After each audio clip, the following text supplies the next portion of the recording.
오늘 우리에게 주시는 하나님의 말씀은 잠언 23장 22절부터 25절의 말씀입니다. 구약성경 잠언 23장 22절 이하 25절까지 말씀입니다.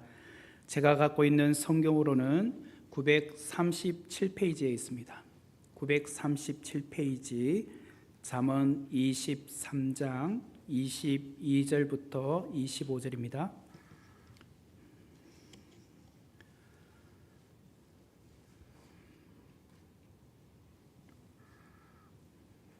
제가 봉독해 드리겠습니다.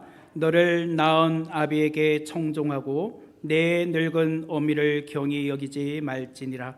진리를 사되 팔지는 말며 지혜와 훈계와 명철도 그리할지니라. 의인의 아비는 크게 즐거울 것이요 지혜로운 자식을 낳은 자는 그로 말미암아 즐거울 것이니라. 내 부모를 즐겁게 하며 너를 낳은 어미를 기쁘게 하라. 아멘. 이 시간 성가대에서 찬양해 주시겠습니다.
네, 감사합니다.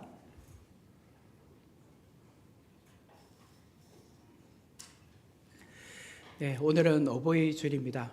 그래서 오늘 특별히 잠언 23장 22절부터 25절의 말씀을 중심으로 부모의 마음을 기쁘게 하라라는 제목으로 귀한 은혜를 함께 나누기를 원합니다. 보통 한 세대를 30년으로 보지 않습니까? 부모와 자식 간에 30년이라는 나이 차이가 있습니다. 그런데 우리가 흔히 잘 쓰는 표현 중에 10년이면 강산도 변한다라는 말이 있습니다. 10년이 지나도 산천이 변한다는데 급변하는 오늘 이 시대에 30년이라는 차이는 가히 그 간격이 클 수밖에 없습니다. 제가 5년을 미국에서 살았습니다. 5년 만에 한국에 돌아와서 처음으로 시내버스를 타게 되었습니다. 버스를 탈 때 사람들이 교통카드 단말기에 카드를 이렇게 대고 타는 것을 보았습니다. 그 부분은 저도 이해를 할 수 있었습니다. 그 카드를 대면은 이렇게 교통비가 지출되는구나 라는 정도는 제가 이해를 했습니다. 제가 왔을 때 교통카드 단말기를 처음 봤거든요. 제가 그전에는 뭐 우리 쿠폰 같은 거 있죠, 그런 거나 아니면 현금을 냈는데 카드로 딱 찍는 것을 제가 처음 봤어요. 그런데 제가 이해가 안 됐던 게 있었습니다. 버스를 내릴 때마다 하차할 때 그 하차문 앞에 또 카드 단말기가 있는데 거기도 또 찍고 내리는 거예요. 이건 또 뭐지? 저는 그게 잘 이해를 못했어요. 누구한테 물어보지도 못하고. 근데 저는 그냥 내렸어요. 그리고 지하철을 갈아타러 갔습니다. 그날은 그렇게 지나갔습니다. 그리고 며칠 뒤에 그 이유를 알았습니다. 버스나 지하철을 갈아탈 때 교통카드 단말기에 카드를 대면 할인이 된다는 것을 알았습니다. 그리고 거리에 따라서 이제 조금씩 할인이 되는 거죠. 아니면 그냥 하면은 또 똑같이 이제 지하철은 지하철 요금, 기본 요금을 다 내는데 거기에 따라서 이제 할인이 되는 거잖아요. 그걸 처음으로 알게 된 거죠. 이처럼 제가 5년 만에 한국에 돌아왔을 때 그런 문화적인 간격을 느꼈습니다. 그런데 하물며 30년이란 간격은 어마어마하지 않겠습니까? 이 자리에 계시는 70대 이상 되시는 우리 어르신들, 70도 요즘은 젊습니다. 그렇지만 한 70대 후반에서 이제 80으로 이렇게 넘어가시는 분들은 어쩌면 한두 번 정도는 문화적인 충격, 문화적인 간격을 느껴보셨지 않았을까라는 생각을 합니다. 정말 오래간만에 식사 한 끼 하기 위해서 노부부가 식당을 갔습니다. 코로나 이후부터 좀 달라진 게 있죠. 식당 테이블마다 주문 단말기가 설치되어 있었습니다. 그전 같으면 이렇게 사람이 와서 무엇을 드시겠습니까? 물어보고 했는데 이제 그 단말기가 있으니까 사람이 오지도 않아요. 그래서 단말기에 분명히 메뉴에 그림이 있고 또 한국말로 글이 적혀 있음에도 불구하고 그 단말기를 어떻게 사용해야 되는지는 몰라가지고 사람을 부른 겁니다. 주인 아저씨, 아가씨, 이거 어떻게 해야 되는 거냐고, 주문을 어떻게 하느냐고 그렇게 물어본 적도 있으실 겁니다. 택시를 탈 때도 마찬가지죠. 지금은 그냥 바깥에 나가면 택시를 잡을 수 없습니다. 빈 택시가 아무리 지나가도 손을 들면 그 빈 택시가 서지 않습니다. 그 빈 택시도 이미 예약된 택시입니다. 어떻게 해야 되죠? 스마트폰으로 카카오 택시를 불러야 되는 거죠.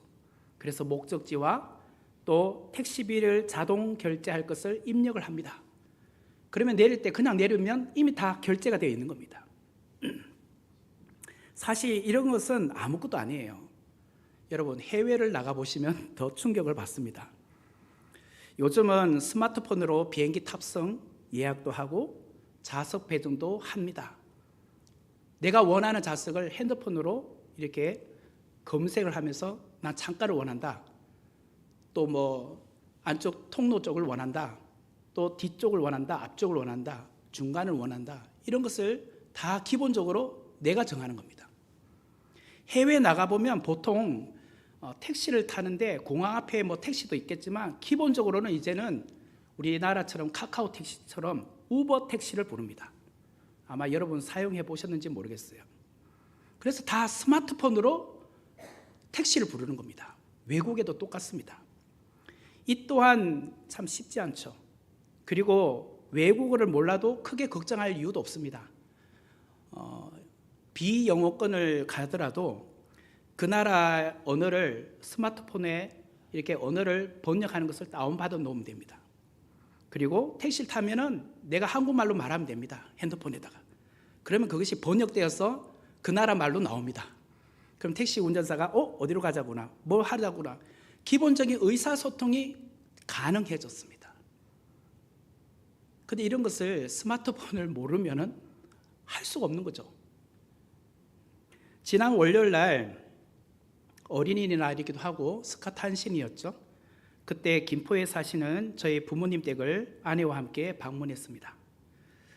부모님을 모시고 식당에 가서 식사도 대접해 드리고 전통 한옥 건물로 되어 있는 커피숍에 가서 우아하게 커피도 마시고 그렇게 부모님과 좋은 시간을 가졌습니다.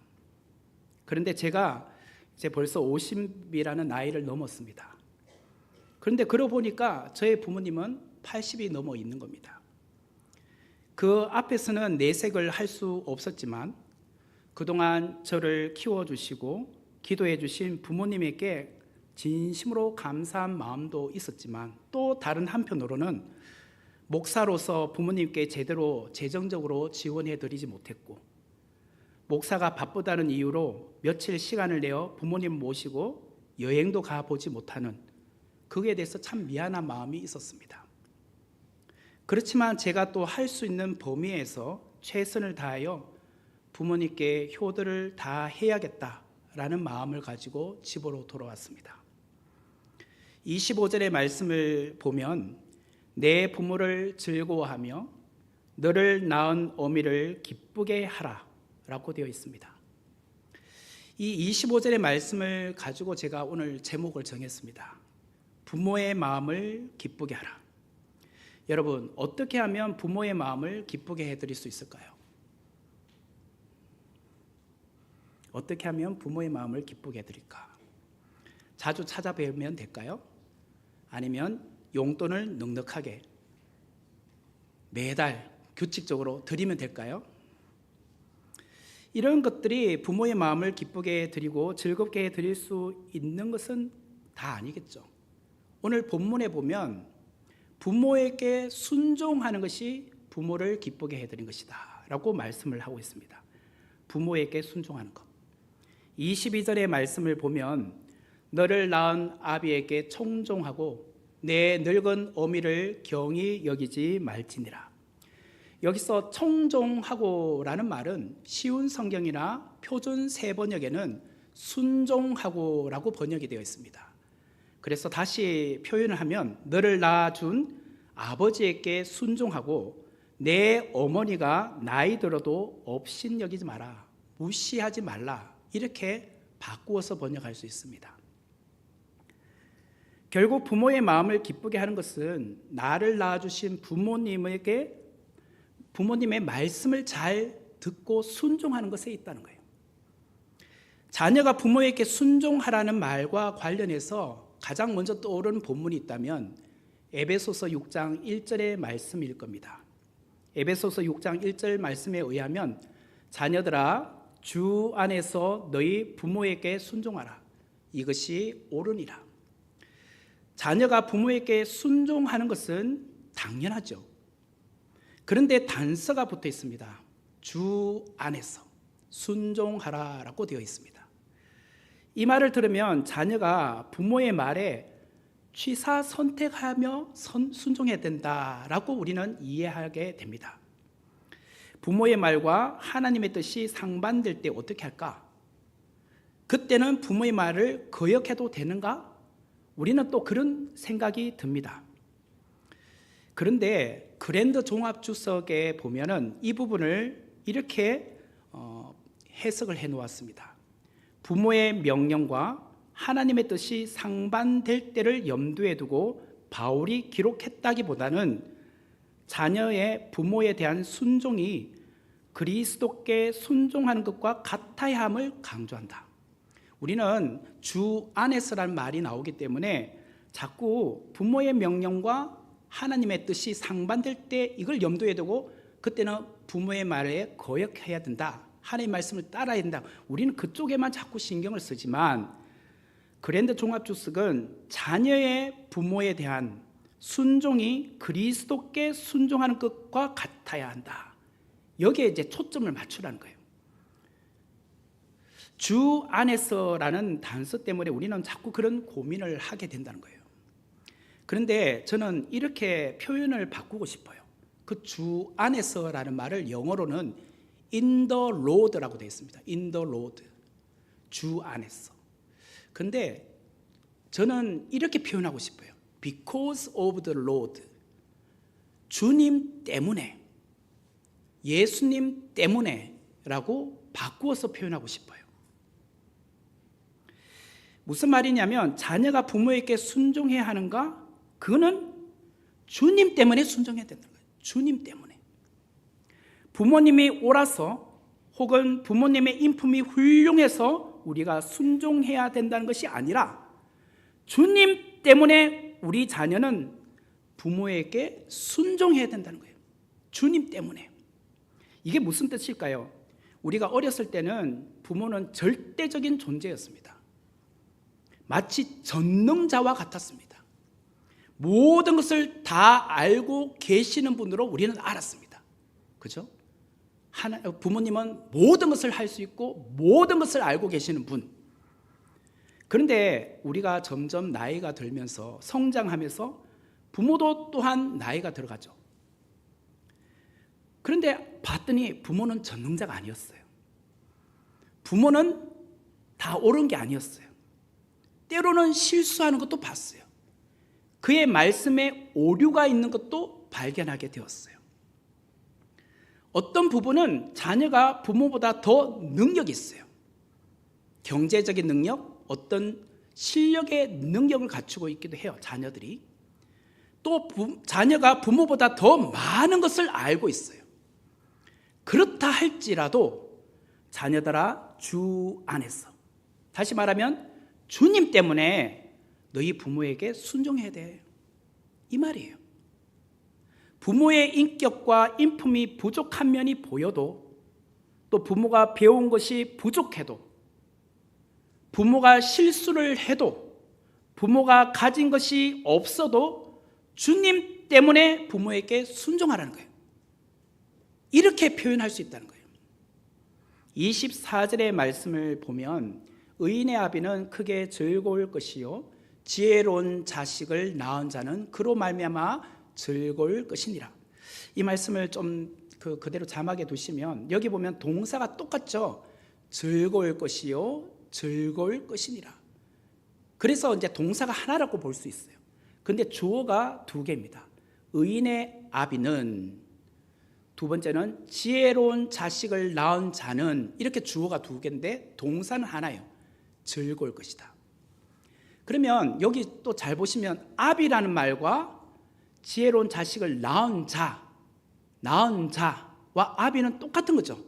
부모죠. 그런데 그 앞에 의인의 아비 할 때 의인과 지혜로운 자식을 낳은 자의 지혜로운 자식은 똑같은 거예요. 또 그러므로 지혜로운 자식이 누구냐? 의인을 말해요. 이해가 되시죠? 의인의 아비는 크게 즐거울 것이요 지혜로운 자식을 낳은 자는 그로 말미암아 즐거울 것이다 할 때 의인은 곧 자식인데 지혜로운 자식을 말해요. 그러면 성경에서 의인이란 어떤 자를 의인이라고 부르죠? 도덕적으로 완전한 자를 의인이라고 부르나요? 그건 아니죠. 성경에서 말하는 의인이란 자격이 없지만 하나님의 은혜를 아는 자, 하나님의 은혜로 내가 의롭다 칭함을 받은 자, 그 자가 의인이라는 거예요. 내가 땀을 흘려 얻어낸 의가 아니고 내가 공로로 얻어낸 의도 아니요 내 업적으로 얻어낸 의도 아닙니다. 받을 만한 자격이 없는 죄인이지만 하나님의 사랑과 하나님의 은혜로 의인이라 칭함을 받았다는 거예요. 그 사람이 의인이요 그 사람을 가리켜서 지혜로운 자식이라고 말하고 있어요. 결국은 24절에서 말하는 의인은 곧 지혜로운 자녀. 이 사람은 자신이 철저하게 하나님의 은혜로 내가 의롭게 되었다. 자격은 없지만 내가 전적으로 하나님의 은혜로 구원함을 받았다 라고 고백하는 사람이 누구냐? 지혜로운 자녀다. 그 사람을 가리켜서 의인이다 라고 부른다. 그런 자녀는 하나님의 은혜를 너무 잘 알기 때문에 그의 부모에게 당연히 순종하게 되어 있다는 거예요. 주님 때문에 순종을 한다는 거예요. 여러분, 자식 없는 부부는 있을지라도 부모 없는 자식은 없어요. 자식이 없는 부부는 있어도 부모 없는 자식은 없다. 그래요. 부부 중에 자식이 없는 부부는 있어요. 자녀를 가질 수 없는 그런 상황이 있는 부부가 있을 수 있어요. 계속 노력을 하지만 자녀가 생기지 않는 경우. 하지만 어느 사람도 부모 없이 태어난 사람은 없습니다. 아무리 부모가 능력이 없어도, 아무리 부모가 못나고 실수를 많이 하는 분이라 할지라도, 아무리 부모가 연약한 분이라 할지라도 그분이 계셨기 때문에 내가 태어났다는 거예요. 이건 부인할 수 없잖아요. 내가 나를 낳아주신 부모가 없이 어떻게 이 땅에 내가 존재할 수 있겠습니까? 그러므로 자녀들은 주 안에서 주님 때문에 그 부모에게 순종을 해야 된다는 거예요. 22절에 다시 보면 너를 낳은 아비에게 청종하고 내 늙은 어미를 경히 여기지 말지니라. 22절의 끝에 보면 경히 여기지 말지니라 라고 하죠.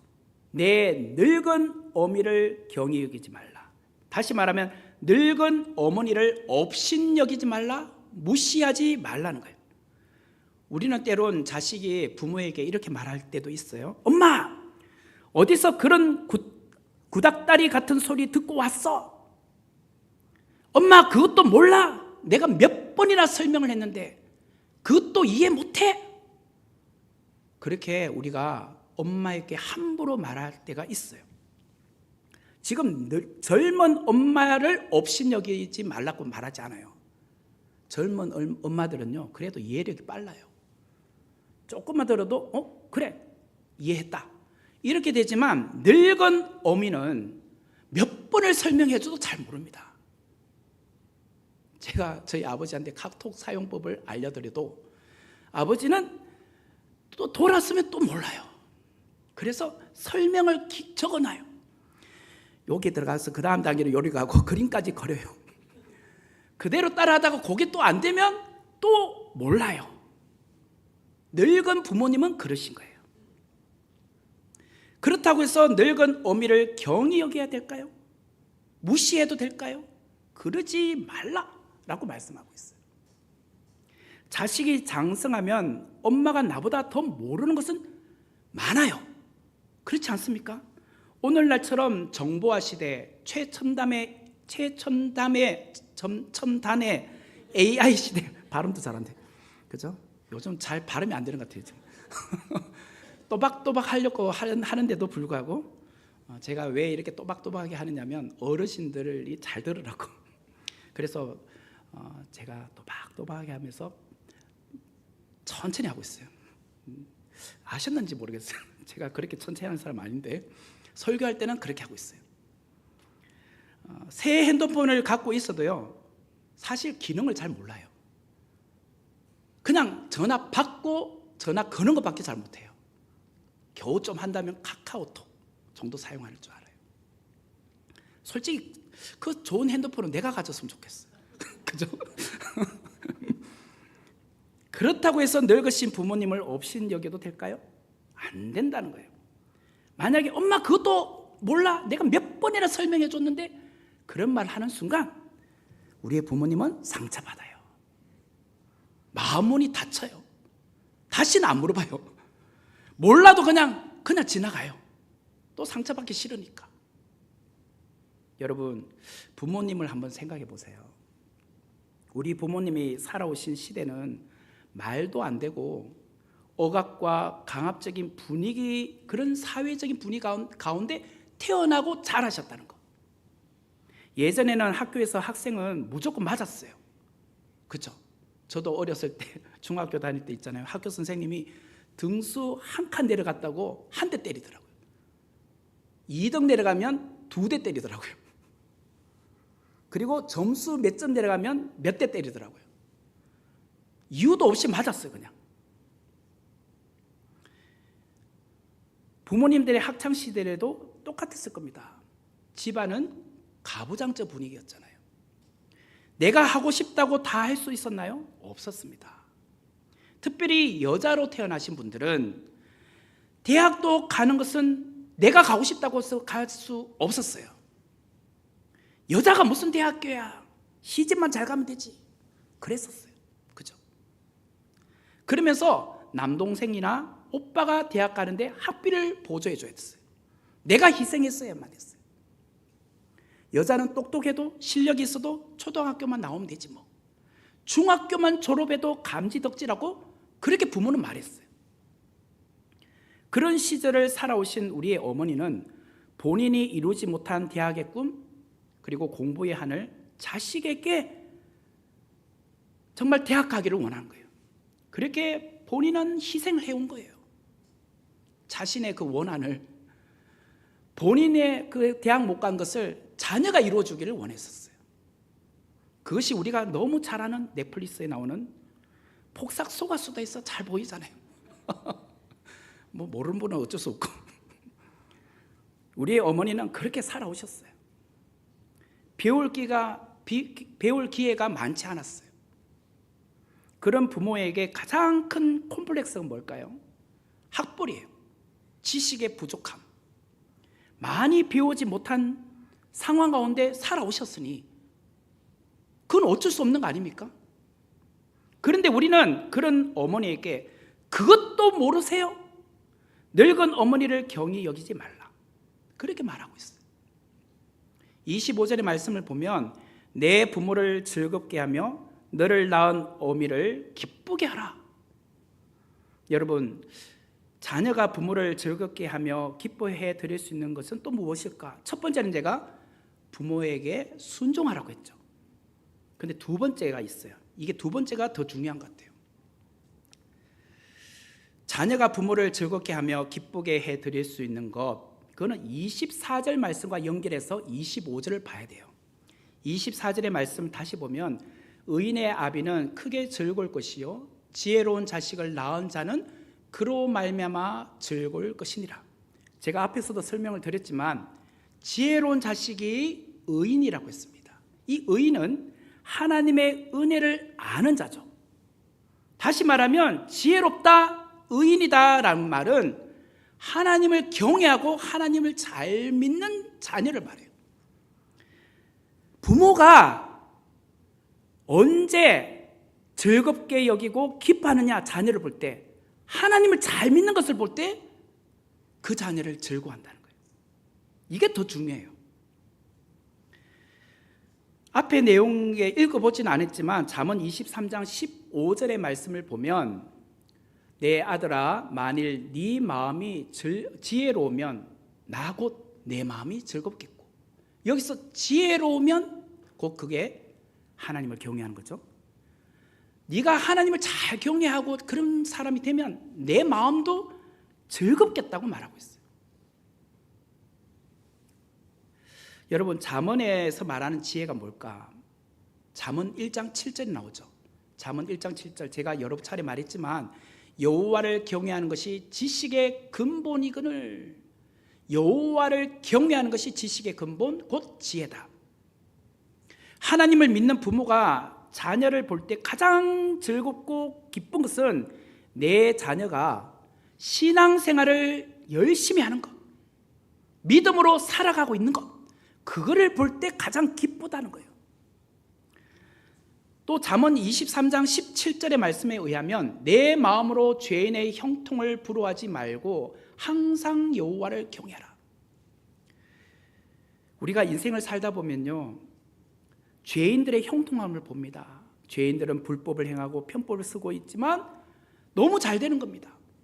그걸 볼 때 너 부러워하지 마. 왜? 너는 항상 여호와를 경외하는 자잖아.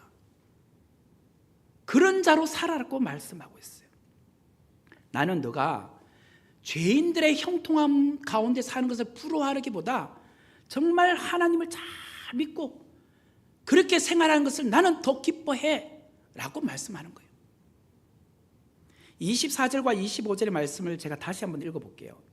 의인의 아비는 크게 즐거울 것이요 지혜로운 자식을 낳은 자는 그로 말미암아 즐거울 것이니라. 내 부모를 즐겁게 하며 너를 낳은 어미를 기쁘게 하라.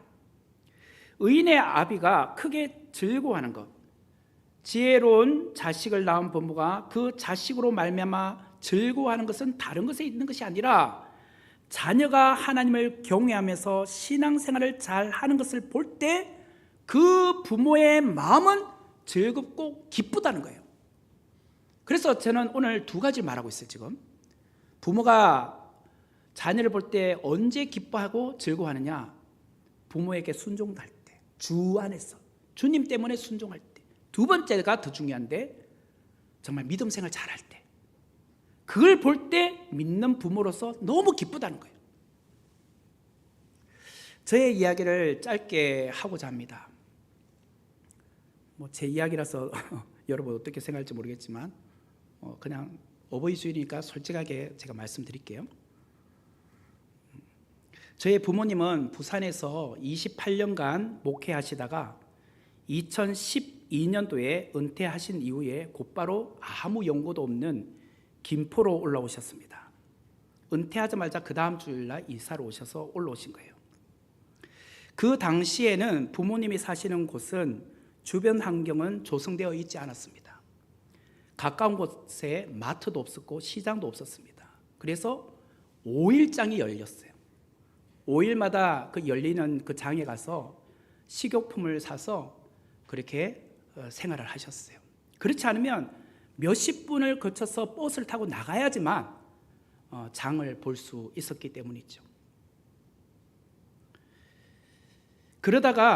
그러면서 이제 그 가까운 곳에 교회를 하나 찾으셔서 교회를 다니기 시작하셨습니다. 그런데 한 20명에서 30명이 모이는 그런 작은 교회였습니다.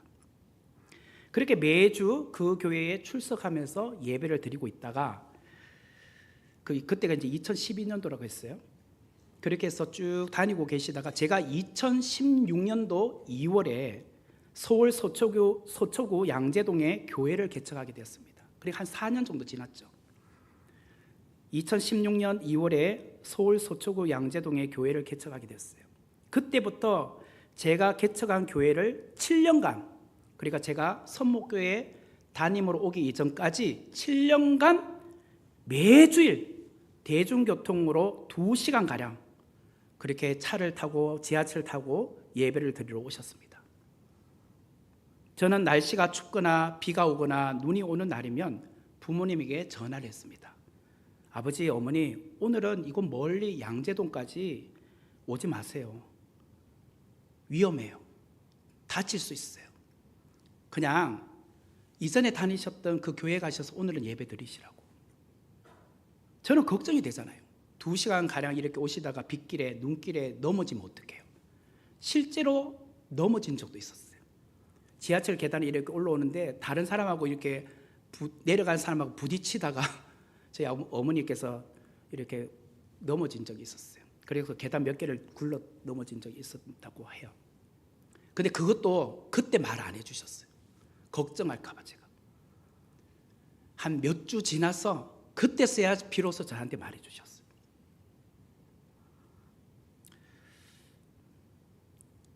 그런데 그 부모님은 오히려 저에게 이런 말씀을 하셨어요. 매주일 아들이 섬기는 교회에 가는 것이 우리에게는 즐거움이요 기쁨이란다. 우리는 괜찮아. 우리에게는 신경 쓰지 말고 성도들에게 신경을 쓰라. 우리는 예배만 드리고 조용히 돌아오마. 부모님은 매주일 2시간가량 대중교통을 타고 주일 오전 예배만 드리고 저와 인사만 하고 그리고 저와 성도들에게 누가 되지 않기 위해서 곧바로 집으로 돌아가셨습니다. 저와 대화할 시간도 없었습니다. 그러다가 제가 선목교회에 부임하게 되었습니다. 아버지와 어머니는 제가 개척하기 이전까지 출석하셨던 김포에 있었던 그 작은 교회로 다시 돌아가서 예배를 드리고 섬기고 계십니다. 작년에 부모님과 전화하는데 이런 말씀을 하셨습니다. 지금 같으면 양재동까지 가기 힘들 것 같아. 그때는 매주일이 기다려졌단다. 아들 설교 들으러 가는 것이 우리 부부에게는 즐거움이었고 기쁨이었단다. 이제는 나이가 많아 이제 80이 다 넘었거든요. 양재동까지 가는 것도 힘들겠지만 그때는 아들이 섬기는 교회라 그런지 내 교회라 생각했고 우리라도 가서 머리수라도 채워주자. 그래서 열심히 다녔단다. 이런 말씀을 해주시는 거예요. 그 말씀을 듣는 순간 저는 눈물이 핑 돌았습니다. 그렇습니다. 늙은 부모에게 가장 큰 기쁨이 무엇일까요? 내 자녀가 잘 사는 것, 부모에게 잘 해주는 것, 그보다도 우리가 영적 아버지가 되신 하나님을 경외하는 것, 신앙생활을 잘하는 거예요. 저는 우리 부모가 볼 때 가장 즐거운 것은 목회를 잘하는 거예요. 오늘 이 예배의 자리에 있는 자녀들이요, 명심하십시오. 부모의 마음을 기쁘게 해드리기를 원하십니까? 그는 공부 잘하는 것도 중요하지만 무엇보다도 신앙생활 잘하셔야 돼요. 믿음 생활 잘하셔야 돼요. 교회를 열심히 안 나오고 신앙생활 열심히 하지 않고 어떻게 믿는 부모를 기쁘게 해줄 수 있겠습니까? 부모는 여러분들이 신앙생활 열심히 안 하는 것이 근심이요 걱정인데, 그리고 부모들이요 세상의 것을 잘 해주어도 신앙생활을 잘하고 있지 않는 자녀가 있다면 그 자녀를 가슴에 품고 기도하십시오. 먼저 내 자녀가 하나님 아버지를 경외할 수 있기를 간절히 기도하셔야 돼요.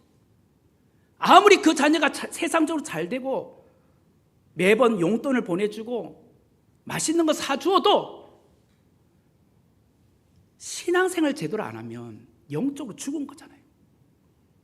그러면 우리 부모로서는 마음이 아파야 되는 거예요. 그냥 용돈 주니까 좋아가지고 그래 잘 되어서 좋다, 네가 큰 집에 좋은 집으로 이사 가서 좋다, 그러시겠습니까? 우리의 영의 아버지 하나님을 공경하고 육신의 부모에게 순종하는 것이 중요한데 가장 먼저가 뭐예요? 10계명에서도 제1계명이 하나님을 경외한 거잖아요. 하나님 경외. 그리고 나서 제5계명에 내 부모를 공경하라고 나오지 않습니까? 이 순서입니다. 순서. 우리에게 자꾸 순서를 뒤바꾸게 하시면 안 돼요.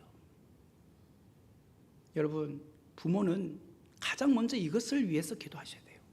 자녀들도 우리 부모가 가장 기뻐하는 것은 내가 부모에게 잘하기 위해서 뭔가 열심히 노력하는 거, 그보다도 믿음 생활 잘하는 거, 신앙생활 잘하는 거예요. 그렇게 할 때 주님이 우리를 기뻐하시고 또 우리의 육신의 부모도 기뻐하신다는 거예요. 오늘 어버이 주일을 맞이하여 이것을 우리가 명심했으면 좋겠습니다. 그래서 우리 가족을 생각할 때마다 우리 온 가족이 나와 내 집은 여호와만을 섬기겠다고 고백했던 그 요수아의 고백이 우리의 가정의 고백이 되기를 주님의 이름으로 축원합니다. 같이 기도하도록 하겠습니다. 은혜로우신 하나님 감사합니다. 오늘 우리에게 주신 이 귀한 말씀에 의지하여 믿음의 길을 가는 우리 모든 가족이 되게 하시고 위로 하나님을 경외하며 아래로 내 부모를 공경하는 순종하는 자로 살게 하여 주옵소서. 예수님의 이름으로 기도하옵나이다. 아멘. 우리 다 같이 준비하신 봉헌 예물을 하나님 앞에 드림으로 찬양하도록 하겠습니다.